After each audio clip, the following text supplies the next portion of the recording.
It's been 5 or 6 days since I finished writing my first draft of Rules of Survival, and I have a confession to make.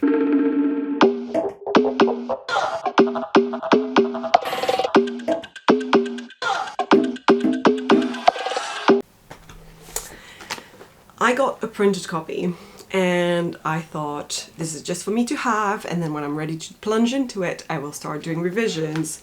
And then last night I just opened the first page because I just wanted to look at it, read the first few sentences, and then I continued reading, and then before you know it I started annotating things and I done 4 chapters. So I basically started doing my first pass of revisions without trying, and way too soon after finishing the first draft. So this is the first page.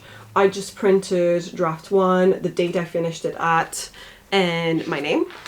And then behind it, like on the reverse of the same page, I printed the map because I thought that would be useful. But I think what I'll do is I'm also going to print a version of the map on my thermal printer so that I can move it around as I get to these sections, because that'll be really useful to have it next to me. And ideally in the future, when this book one day gets published, I'd like for it to come with like a detachable card or like a postcard type of size where you've got the map of the settlement so that people can like move it along as they go if they want to, because that's how I prefer to read things that have a map. I don't find it enjoyable to have to like go back and forth. That would be fun, but that's just future thinking. So the way that I've been making revisions is, first of all, I'm putting little marks wherever I've got, oh, this sentence is a bit clunky, oh, this doesn't really make sense, oh, I don't really like the writing here. But mostly the main thing I'm paying attention to and that I'm marking up a lot is these little stars, and these little stars will say tech, consistency, wiki, and specific types of wiki. So I've got a few that say people wiki, I've got a few that say location wiki, or like specify this, or, you know, world build more, essentially. And I think all of these are going to be my main focus for this first round of revision. It's going to be making sure my tech is consistent, because I don't think it is at the moment. There's a lot of things I invented as I went and just did not keep track of what I had made up as a term, or what it could do, what it couldn't do. So I need to make sure I keep track of the tech I use and make up a full-on wiki of this on my Notion, which I prefer to use. It's just Notion for world building. I also want to keep track of things I say about people. So every time I've said anything about a person, I'm also writing next to, on the side, I'm writing people or character wiki. And then location wise as well, because we're currently on Earth 2 in the city that Themis lives in. I did not name that city. I think I may have at the very end. So I need to figure out a little bit more world building around that, and not just the planet that they go to. So there's a few things like that, and actually that's what comes up again and again and again, is these types of comments. Like, there you go, here's some more where it says wiki, tech. I've got 2 techs on that page, 2 wikis on that page. And then I've got a couple of comments for now that I'm just making sure I remember to refer back to these things. So for instance, here I've got a comment that says make sure that I refer back to this at the end, at the stage when Themis goes catatonic, so like in her all this lost moment.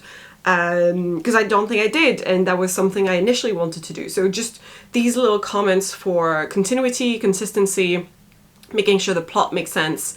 I think at the moment the plot makes sense because I outlined it, so it shouldn't have too many issues. There may be plot holes within my plot, but my overarching plot makes sense. So I might have to double check myself about where the zombies go. I have a lot of comments regarding timelines. So for instance, I made up the timeline of what happens on the first mission way into this draft, and so when I was writing the first part of the draft I didn't have that timeline ready-made yet, and I was just inventing things as I went. So I think I've got a couple of comments in some places where I say what certain people may have seen or not seen, and just making sure that I keep it consistent with the timeline I made up of the first mission. So it's basically these types of double checking myself. I've also got some comments about this, which is, what do we want to reveal at this point? And this is for me to figure out, because when I first wrote this draft, in my head I was thinking I will be transparent on screen when I talk about it, so I can be transparent in the draft, which is not the same. And when you're a brand new reader to this book, you might not know what the big mystery is. So there's certain things that I'm like, how much do I want to give breadcrumbs versus full on say what this is, and that I hadn't full on decided at the time. So yeah, there's a couple of comments around that, and I think the reason why I ended up working on it now is because I was enjoying myself rereading myself, which is the best compliment I could give myself, is to get to the stage of, yes, I wrote this for me and me is enjoying it, so I succeeded, even though it's just the first draft. I also had moments rereading especially my first chapter, the second scene. I really remember working longer on some of those sentences and crafting them more beautifully. And I can tell because I was like, oh my god, I'm impressed with my own writing, that's crazy. And definitely will go downhill from there, because I know for a fact that at some point I was just like, whatever, just write the words. So it was more the beginning that was like very much in the mindset of, I'll have less to correct on in this first draft when I do the revisions if I take more my time and if I pay attention to the sentence crafting and everything. And then that just disappeared slowly and I stopped doing that. Clearly I couldn't keep my hands to myself when it comes to revising this book. So I guess we're doing this, even though it's still November. It's the 21st of November. I'm gonna try and keep it a short and sweet vlog where I just tell you some of my thoughts, what I'm doing in terms of the process mostly, because you already know the whole story if you watched this whole journey. This is essentially part two. Part two is revisions, and this first part I just want to make it palatable for the first critique partners read. So when I want to send it to my critique partners Anna and Hudson, I want it to make a little bit more sense, and I want to be happier with it before I send it off, essentially.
So today is Monday the 24th of November and I have finished rereading my book. I took a little trip to Cambridge with a friend over the weekend and I read quite a good chunk of it during my train ride back especially. I did read a little bit of it through breakfast in the morning and then on my train. And I have completed all of my notes. A lot of them, like a big majority of them, are notes to write some rules down around certain tech aspects. Some things like doors, how they function, when they open, when they don't open, when the glass pane stays opaque versus transparent. All of these things I don't have much consistency on at the moment throughout the book. There's a few things I just simply forgot I had decided on at the beginning and then need to make sure there's continuity towards the end. So for instance, when my characters get in the stasis pods, there's a whole like process to check that they're okay.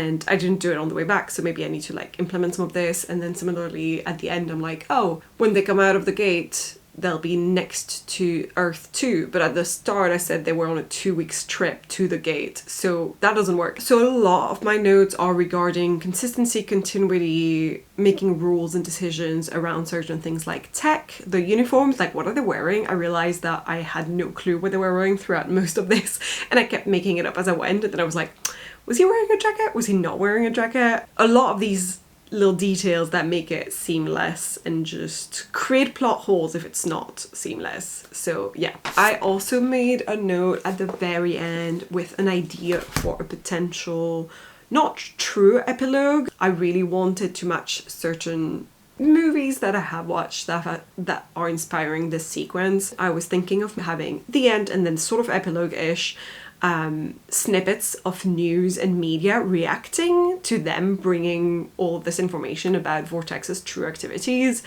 It's giving a little bit Resident Evil. One of the Resident Evils, when I think it's the second one, where there's like the destruction of Raccoon City, and then afterwards you have like the news saying, you know, oh my god, what truly happened is this, and then it evolves into, turns out it was a hoax, don't believe everything you see, these images were fake, blah blah blah. I'm thinking of doing something along those lines. Plus I made up this dark web forum called Obscura, where people were sharing conspiracy theories about Panacea in the first place. Like Themis had like a flag in place so that if anything came up with keywords related to Panacea and Vortex, she would get tagged, she would like get a notification. And I'm thinking maybe there's like more of these types of messages that are like sort of arguing whether it's all true or not. I just like this idea of just having that at the very, very end, like after the words, the end, after my current end, which I still love and I don't want to get rid of. And I don't want to create an epilogue with what's going on with the characters and what they're doing next and whether they're dating or anything. Like I don't want to do that. That's not the point. So that's my conclusion. This was just sort of part one on the revision process for what I guess will be draft 2. I'm not going to start yet. I'm going to give myself a little break and then I will reread my notes that I have made handwritten and start compiling them on my laptop and just have them in a way where I can tick things off, which would be useful. All the handwritten notes are very much linear. It's as I was reading and that's it, because I didn't want to interrupt the flow too much, because I also wanted to get a sense of the story, the enjoyment and all that. And I can confirm that I had immense fun rereading myself. I have written a very fun book and I'm so happy because I'm obviously the first reader of this. Like the reason why I write these books is for me first and foremost. So I'm happy to confirm that I did find it very fun to reread. But I think I'm going to stop this vlog here and I'll do a separate vlog for when I start actually working on draft 2, which means I need to conclude this vlog. So thank you guys for watching me starting the process of revising Rules of Survival. I hope you guys enjoyed it and that you'll want to watch the next steps in the process. If you did enjoy this video, leave a like and I will see you guys in the next one.